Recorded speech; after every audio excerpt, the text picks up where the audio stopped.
Hey guys, welcome back to my channel. ಹೇಗಿದ್ದೀರಾ ಎಲ್ಲರೂ ಕೂಡ ಚೆನ್ನಾಗಿದ್ದೀರಾ ಅಂತ ನಾನು ಭಾವಿಸ್ತಾ ಇದ್ದೀನಿ. ಹಾಗೆಯೇ ನಾನು ತುಂಬಾ ಚೆನ್ನಾಗಿದ್ದೀನಿ. ಸೊ ಹಾಗೆ ಇವತ್ತು ಬರೀ ರೆಸಿಪಿ ತಗೊಂಡು ಬಂದಿದ್ದೀನಿ. ಲಾಗ್ ಜೊತೆ ಬರಲಿಲ್ಲ, ಯಾಕೆಂದರೆ ನನಗೆ ಟೈಮ್ ಇರಲಿಲ್ಲ, ಬ್ಯುಸಿ ಇದ್ದೆ.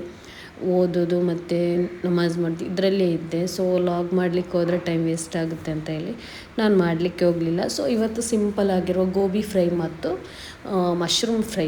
ನಾನು ಥರ್ಸ್ಡೇದು ಫ್ರೈಡೇ ಅಲ್ವಾ, ಫ್ರೈಡೇದು 2ನೇ ಉಪವಾಸ. ಸೊ ಅದಕ್ಕಾಗಿ ನಾನು ಸಿಂಪಲ್ ಆಗಿರೋ ಗೋಬಿ ಫ್ರೈ ಮತ್ತು ಮಶ್ರೂಮ್ ಫ್ರೈ ಮಾಡ್ತಾಯಿದ್ದೀನಿ. ಜಾಸ್ತಿ ಏನು ಮಾಡಲಿಕ್ಕೆ ಹೋಗಲಿಲ್ಲ. ಸೊ ಇವಾಗ ಮೊದಲಿಗೆ ಗೋಬಿ ಫ್ರೈ ಮಾಡೋಣ. ಅದಕ್ಕಾಗಿ ನಾನಿಲ್ಲಿ 1 ಟೇಬಲ್ ಸ್ಪೂನಷ್ಟು ಖಾರದ ಪುಡಿ, ಅರ್ಧ ಟೇಬಲ್ ಸ್ಪೂನಷ್ಟು ಕಬಾಬ್ ಪೌಡರು, ಟೇಸ್ಟಿಗೆ ಬೇಕಾದಷ್ಟು ಉಪ್ಪು, 1/4 tea spoon garam masala, 1/4 tea spoon ಧನಿಯಾ ಪುಡಿ ಹಾಕಿ ಸ್ವಲ್ಪ ನೀರು ಹಾಕಿ ಮಿಕ್ಸ್ ಮಾಡಿ, ನಾನು ಅರಿಶಿನ ಹಾಕಲ್ಲ, ಆಲ್ರೆಡಿ ನಾನು ಗೋಬಿಯನ್ನು ಬೇಯಿಸುವಾಗ ಅರಿಶಿನ ಹಾಕಿದ್ದೀನಿ. ಸೊ ಅದಕ್ಕೆ ಆದ ನಂತರ ಇದಕ್ಕೆ ಮೈದಾ ಮತ್ತು ಕಡಲೆ ಹಿಟ್ಟು ಎರಡನ್ನೂ ಕೂಡ ಹಾಕ್ತಾಯಿದ್ದೀನಿ. 2.5 ಟೇಬಲ್ ಸ್ಪೂನಷ್ಟು ನಾನು ಈ ಮಸಾಲೆಗೆ ಮೈದಾ ಹಾಕ್ತಾಯಿದ್ದೇನೆ. ಮತ್ತು ಬೇಯಿಸಿಟ್ಟ ಗೋಬಿ ಉಂಟಲ್ವ, ಅದಕ್ಕೆ 1 ಟೀ ಸ್ಪೂನಷ್ಟು ಹಾಕ್ತಾಯಿದ್ದೇನೆ. ಮತ್ತು 1 ಟೇಬಲ್ ಸ್ಪೂನಷ್ಟು ನಮ್ಮ ಮಸಾಲಕ್ಕೆ ಕಡಲೆ ಹಿಟ್ಟನ್ನು ಹಾಕಿ ಸ್ವಲ್ಪ ನೀರನ್ನು ಹಾಕಿ ಮಿಕ್ಸ್ ಮಾಡ್ತಾಯಿದ್ದೀನಿ.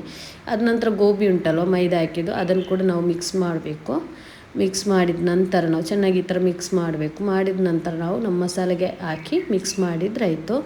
ಗೋಬಿ ನಾನು ಯಾವ ಥರ ಕ್ಲೀನ್ ಮಾಡಿದೆ ಅಂದರೆ, ಮೊದಲಿಗೆ ನಾನೆಲ್ಲ ಕಟ್ ಮಾಡಿ ನೀರಲ್ಲಿ ಸ್ವಲ್ಪ ಉಪ್ಪು ಮತ್ತು ಅರಿಶಿನ ಹಾಕಿ ಬಾಯ್ಲ್ ಮಾಡುವಾಗ ಅದರಲ್ಲಿದ್ದ ಬೇಡದ ಕ್ರಿಮಿಯೆಲ್ಲ ಇರ್ತದಲ್ವ ಅದೆಲ್ಲ ಹೋಗುತ್ತೆ.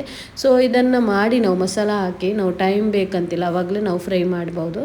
ಬಿಸಿಯಾದ ಎಣ್ಣೆಗೆ ಒಂದೊಂದನ್ನು ಹಾಕಿ ನಾವು ಗೋಬಿಯನ್ನು ಒಂದೊಂದನ್ನು ಹಾಕಿ ಫ್ರೈ ಮಾಡಿದ್ರಾಯಿತು. ಇದು 2 ಸೈಡು ಫ್ರೈ ಆಗ್ತದೆ. ಜಾಸ್ತಿ ಎಣ್ಣೆ ಉಂಟಲ್ವ, ಮಗಚಿ ಆಗಬೇಕಂತೇನಿಲ್ಲ.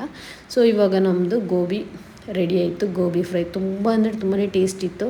ಹಾಗೆ ಸಿಂಪಲಾಗಿ ನಾನು 2ನೇ ಉಪವಾಸಕ್ಕೆ ಮಾಡಿದೆ, ಜಾಸ್ತಿ ಏನೋ ಐಟಮ್ ಮಾಡಲಿಲ್ಲ. ತುಂಬ ನನಗೆ ಬ್ಯುಸಿ ಕೂಡ ಇದ್ದೆ, ಟೈಮ್ ಕೂಡ ಇರಲಿಲ್ಲ. ಸೊ ಅದಕ್ಕೆ ನಾನು ಜಾಸ್ತಿಯಾಗಿ ಮಾಡಲಿಕ್ಕೆ ಹೋಗಲಿಲ್ಲ. ಸೊ ಇವಾಗ ನಾನು ಮಶ್ರೂಮ್ ಫ್ರೈ ಮಾಡ್ತಾ ಇದ್ದೇನೆ. ಅದಕ್ಕಾಗಿ ಮಶ್ರೂಮ್ ತಂದಿದ್ದೆ ನಾನು ಮೊನ್ನೆ. ಸೊ ಅದನ್ನು ಇಟ್ಟರೆ ಹಾಲಾಗ್ತದೆ ಅಂತೇಳಿ ಅದನ್ನು ಕ್ಲೀನ್ ಮಾಡಿ ನಾನು ಮಶ್ರೂಮನ್ನು ಫ್ರೈ ಮಾಡೋಣ ಅಂತ. ಸೊ ಇದರ ಸಿಪ್ಪೆ ಉಂಟಲ್ವ, ಇದನ್ನು ಈ ಥರ ತೆಗಿಬೇಕು. ಆದ ನಂತರ ಕಟ್ ಮಾಡಿ ನಾವು ಚೆನ್ನಾಗಿ ಉಪ್ಪಿನ ನೀರಲ್ಲಿ ಹಾಕಿ, ಸ್ವಲ್ಪ ನೀರಿಗೆ ಉಪ್ಪು ಹಾಕಿ ನಾವು ಇದನ್ನು ಚೆನ್ನಾಗಿ ವಾಶ್ ಮಾಡಬೇಕು. ಸೊ ಇವಾಗ ಈ ಥರ ನಾನು ಕಟ್ ಮಾಡಿ ಒಂದು ಬೌಲಿಗೆ ಹಾಕಿದ್ದೀನಿ. ಇವಾಗ ಇದಕ್ಕೆ ಮಸಾಲ ರೆಡಿ ಮಾಡೋಣ.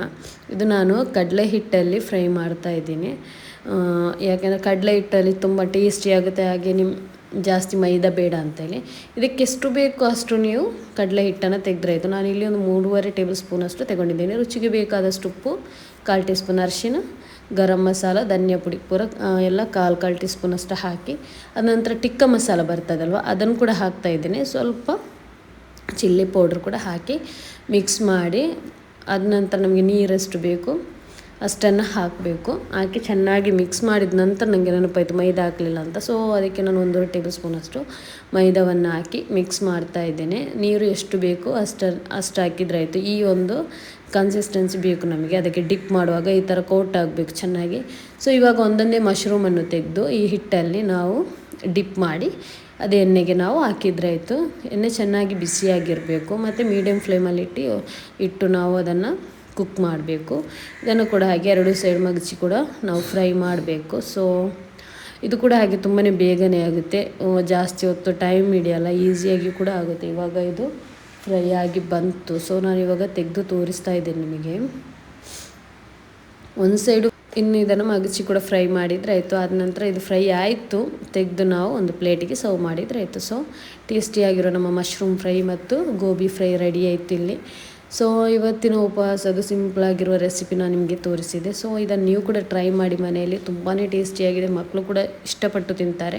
ಹಾಗೆ ನಾನು ಇವತ್ತಿನ ರೆಸಿಪಿ ನಿಮಗೆ ಇಷ್ಟ ಆಗಿದ್ದಲ್ಲಿ ಪ್ಲೀಸ್ ಸಬ್ಸ್ಕ್ರೈಬ್ ಮಾಡಿ, ಹಾಗೆಯೇ ಫ್ಯಾಮಿಲಿ ಫ್ರೆಂಡ್ಸ್ಗೆ ಶೇರ್ ಮಾಡಲಿಕ್ಕೆ ಕೂಡ ಮರಿಬೇಡಿ. ಲೈಕ್ ಕಮೆಂಟ್ ಕೂಡ ಮಾಡಿ. ನೆಕ್ಸ್ಟ್ ವೀಡಿಯೋದಲ್ಲಿ ಸಿಗೋಣ. ಬಾಯ್. Thank you for